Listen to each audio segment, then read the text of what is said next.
ثانی انٹرنیشنل حج عمرہ tours and travels. حج عمرہ جانے کے خواہش مند حضرات اسکرین پر دیے گئے نمبرز پر کال کریں۔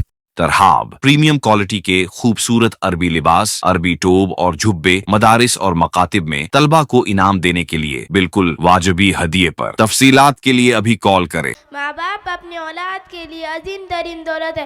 جس طرح آنکھوں کی قیمت اندھے کو معلوم ہے، ہاتھ کی قدر لولے کو پتہ ہے، پاؤں کی اہمیت لنگڑا جانتا ہے، اس طرح ماں باپ کی قدر ان کو معلوم ہے جن کے والدین انہیں اس وقت چھوڑ کر چلے گئے جس وقت انہیں سخت سہارے کی ضرورت تھی۔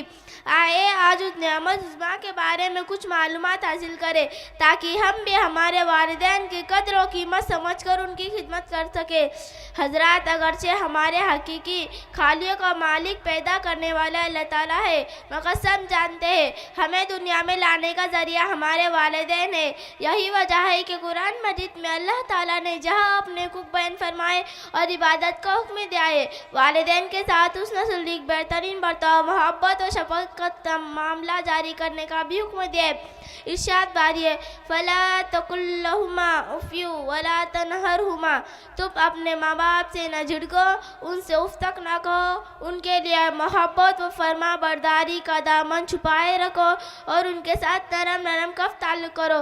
ایک حدیث میں نبی کریم صلی اللہ علیہ وسلم فرمایا، وہ آدمی ذلیل خوار پھر ذلیل خوار، یعنی ہلاک اور برباد ہو۔ آپ سے پوچھا گیا، کون؟ اے اللہ کے رسول، آپ نے فرمایا، وہ شخص جو ماں باپ یا ان میں سے کسی بھی ایک کو بڑھاپے کی حالت میں پائے اور ان کی خدمت کر کے خود کو جنت کا مستحق نہ بنائے۔ میرے بھائیوں اور پردہ نصیب ماں بہنوں، بخاری شریف میں ہے کہ ایک صحابی نے آپ صلی اللہ علیہ وسلم سے پوچھا، یا رسول اللہ، میرے حسن سلوک کا سب سے زیادہ مستحق کون ہوگا؟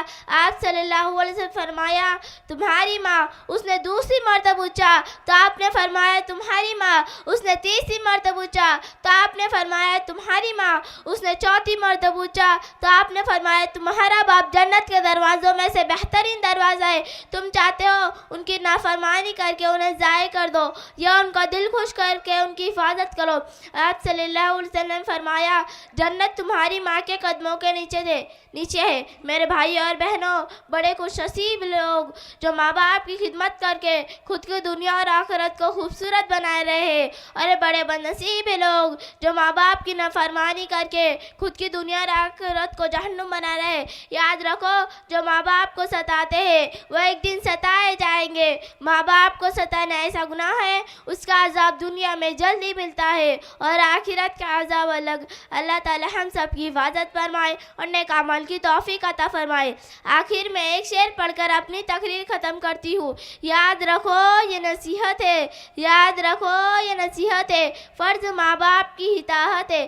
نہ کرو تم ان کو کبھی ناخوش، نہ کرو تم ان کو کبھی ناخوش، ماں کے قدموں کے نیچے جنت ہے۔ وما علینا الا البلاغ۔